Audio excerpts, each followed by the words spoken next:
भोले हाँ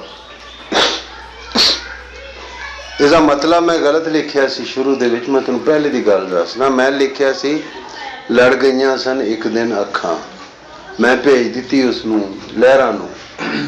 अख्तर हुसैन अख्तर ने फिर उसनू बदल दिता, कहता एक दिन लड़ गई सन अखां, है ना। तो उस्तादी सी ना उस बंदे की। तो फिर मैं कि यार अख्तर हुसैन अख्तर ने ऐसी सलाह की है ना, एक दिन लड़ गई सन अखां उसे दिन दियां जागण अखां, ताबीरां ने नींद उड़ाई फिर भी सुपने वेखन अखां। खबरे कौन तमाशा बनया राजा साहब, खबरे कौन तमाशा बनया है, इस डरों ना खुलन अखां।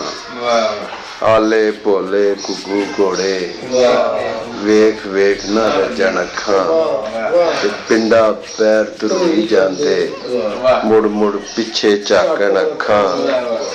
बाहर जमाना वैरी होया करीब विखांदे सज्जन अखां, ते दुखां दी ढेरी ते बह के सुच्चे मोती रोलन अखां। ते बड़ा दुरैडा वेखदियां ने तेरियां चानन चानन अखां।